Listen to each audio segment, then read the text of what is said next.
Exercise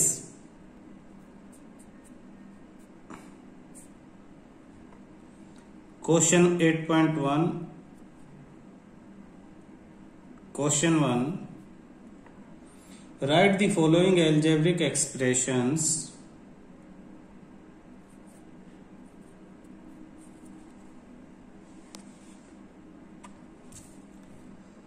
Exercise 8.1 question first. Write the following algebraic expression using signs and symbols. Write the following algebraic expressions जिसमें constant हो, variable हो, plus minus के sign हो, ऐसा सब. 7 is taken away from A. Taken away का meaning होता है माइनस. तो 7 माइनस फ्रॉम ए. फ्रॉम बाद वाला पहले वाला बाद में, तो इसका आंसर हो जाएगा ए माइनस 7 इज इसे देख के भी अब समझ में आना चाहिए. 7 is taken away from A. 7 is taken away from A minus 7. 2 times A. Times का मीनिंग होता है multiply. Divided by 3 times B. 3 multiply B. 2 times A. 2 multiply A divide 3 multiply B. इसे एक साथ ऐसे लिख सकते हैं 2 मल्टीप्लाई ए 2a डिवाइड 3b. ये आपका आंसर है. Half of sum of A and B. तो sum of A and B को लिखेंगे a प्लस बी. हाफ को लिखेंगे 1/2. ऑफ यानी मल्टीप्लाई, तो 1/2 मल्टीप्लाई a प्लस बी.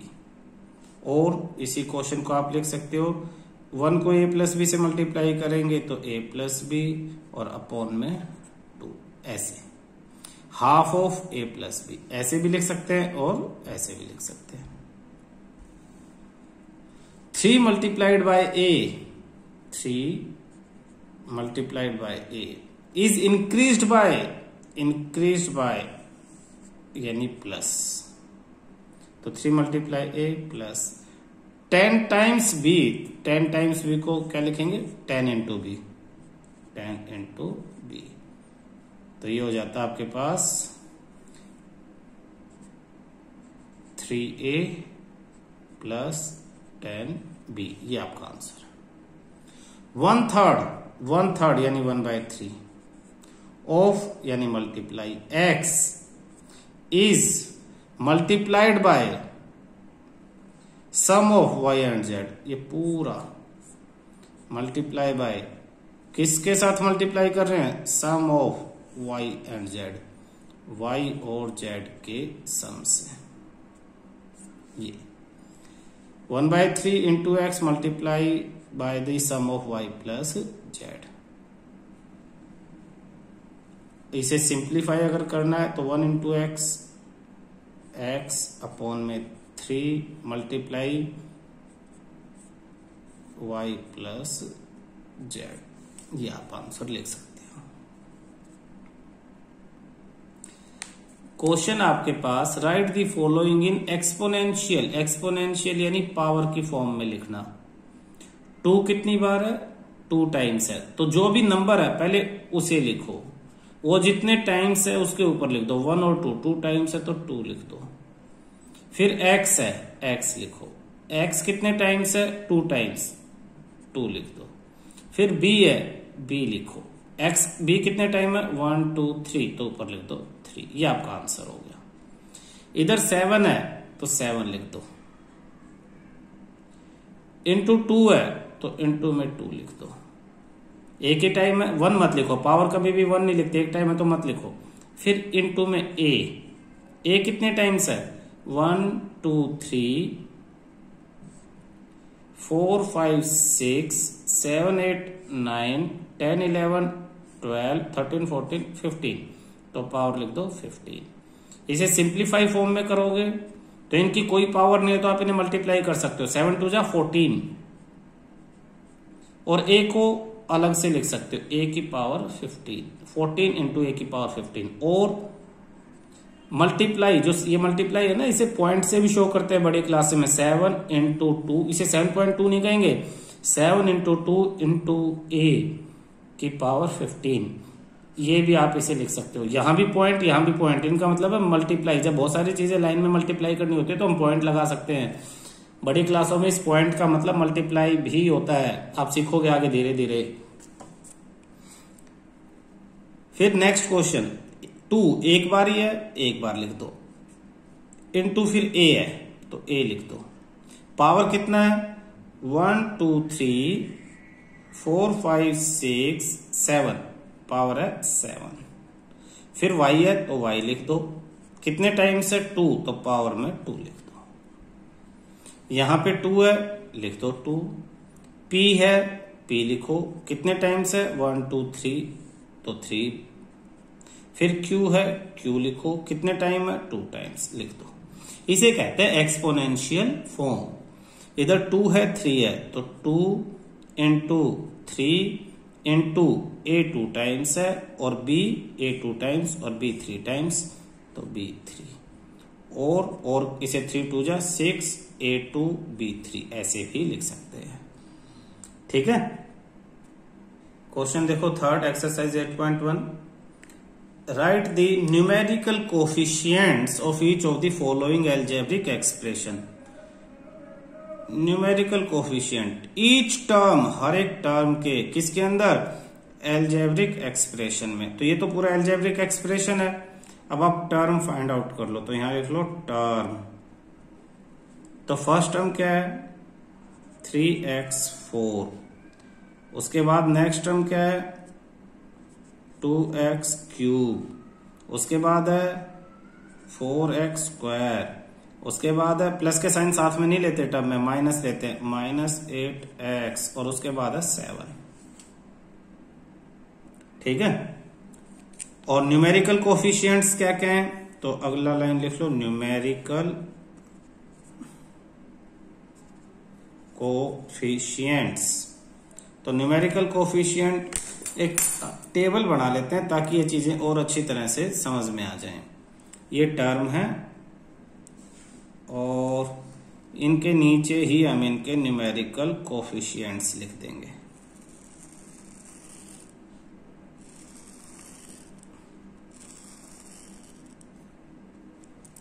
हाँ भाई, ये टर्म और ये टर्म, ये जो एक्सप्रेशन है एल्जेब्रिक एक्सप्रेशन, इसमें कौन कौन सी टर्म है, 3x की पावर 4 है, 2x³ है, 4x² है, -8x है और 7 है।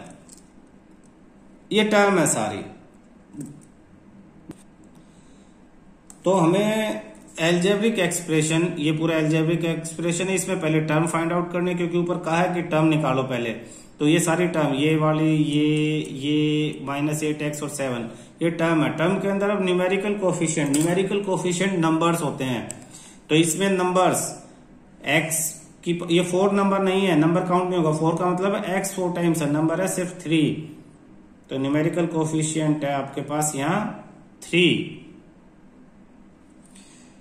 3x² - 4xy y²। इसमें टर्म कौन कौन सी है, 3x² है, -4xy है और y² है। तो ये टेबल बना लेते हैं हम। ये टर्म बन गई हमारे। Numerical coefficient means numbers. First term में x² के साथ क्या है, 3, तो इसका न्यूमेरिकल कोफिशिएंट 3। सेकंड में xy के साथ क्या है, -4, तो न्यूमेरिकल कोफिशिएंट -4। यहाँ y² के साथ सिर्फ 1 है, माइनस है, माइनस अकेला नहीं होता तो -1 होता है ये। ऐसे ही सेकंड है, सेकंड में टर्म को मैं सिर्फ t से डिनोट कर रहा हूं यहाँ पे शॉर्ट में, और न्यूमेरिकल कोफिशिएंट को nc से। तो इसमें हमारे 2 ही टर्म है, एक a² और एक -3b²c है। a² के साथ कुछ नहीं है तो 1 मानेंगे, और -3b²c के साथ कुछ -3 इसका न्यूमेरिकल कोफिशिएंट है। थर्ड के अंदर भी 2 टर्म है आपके पास। 2 में से एक टर्म है आपके पास 5a² और दूसरी -b²। 5a² में न्यूमेरिकल कोफिशिएंट 5 है और -b² में माइनस है, और कुछ नंबर नहीं है तो 1 मानते हैं हम। तो ये आपका थर्ड है, इसमें हमने फाइंड आउट किया न्यूमेरिकल कोएफिशिएंट हर एक टर्म में। तो इसमें देखो, इसमें 3 है, इसमें 2 है, इसमें 4 है, इसमें -8 है और इसमें 7 है। देखते ही पता लग जाएगा। इसमें एक्स स्क्वायर के साथ 3 है, यहाँ पे -4 और यहाँ पे -1, कोई नंबर नहीं है तो -1 मानते हैं हम उसे। ऐसे नेक्स्ट इसके अंदर यहाँ कोई नंबर नहीं है, कोई नंबर किसी नंबर के साथ कोएफिशिएंट के साथ नहीं होता तो 1 माना जाता है और ये -3 है। बहुत आसान क्वेश्चन है। नेक्स्ट में लास्ट में देखो, यहाँ 5 है और यहाँ पे माइनस अकेला है तो -1 हो गया। ठीक, लिखने का मेथड ये है, टर्म लिख दो और उनके नीचे उनके न्यूमेरिकल कोएफिशिएंट लिख दो।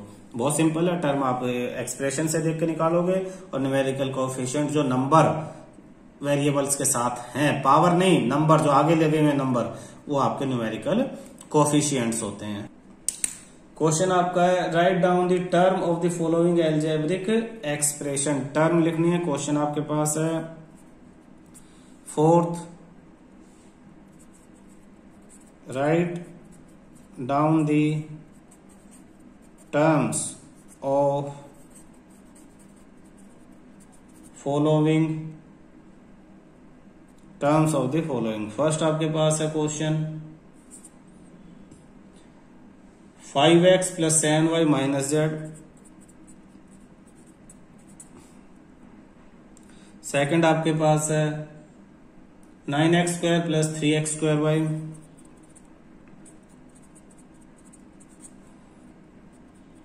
थर्ड आपके पास p² - pq² - pq।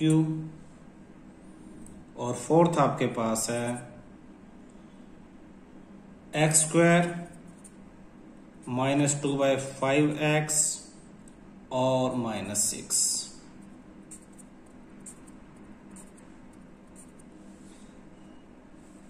फर्स्ट की टर्म्स देखो, प्लस माइनस मैंने बताया था, प्लस माइनस टर्म्स को अलग अलग करते हैं। तो फर्स्ट टर्म है आपके पास -5x, ये 5x फर्स्ट टर्म, और सेकंड टर्म है 7y, और थर्ड टर्म है ये, लेकिन माइनस का साइन होगा तो साथ में आएगा, यानी -2। ऐसे इसमें 9x², 3x²y, 3x²y, दो टर्म है इसमें। इसमें 1, 2 और 3 p²q, नेक्स्ट के साथ माइनस है तो माइनस लगा दो, -pq² और -pq। यहाँ पे 1, 2 और 3 यानी x² -2/5x और -6, ये आपकी टर्म्स हैं। Question 5, right the coefficient of x। इसको ध्यान से समझना है क्या कह रहा है। राइट द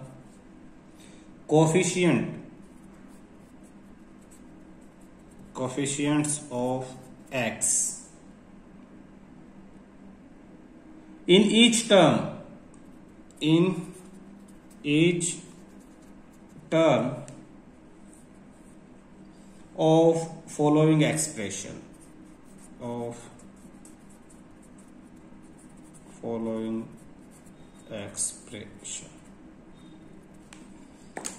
इसने कहा है कोफिशिएंट मतलब साथ लगने वाला। किसके साथ लगने वाला? x के साथ लगने वाला। तो x के साथ जो भी है वो x का कोफिशिएंट है। पीछे हमने कहा था न्यूमेरिकल कोफिशिएंट, जो नंबर है वो। यहां कोफिशिएंट ऑफ x यानी x के अलावा जो भी है, x के अलावा जो भी है वो कोफिशिएंट ऑफ x है। तो फर्स्ट आपका क्वेश्चन है इसमें 2a²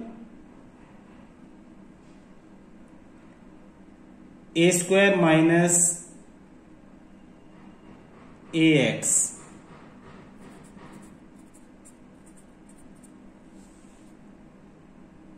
तो फर्स्ट में तो x है ही नहीं, सिर्फ इसमें x है। तो कोफिशिएंट ऑफ x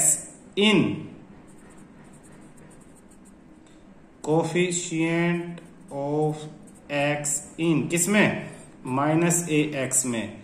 तो -ax में सिर्फ ये -a ही है, इज -a। x के साथ क्या लगा हुआ है? -a। Coefficient of x in minus a x is minus a. B,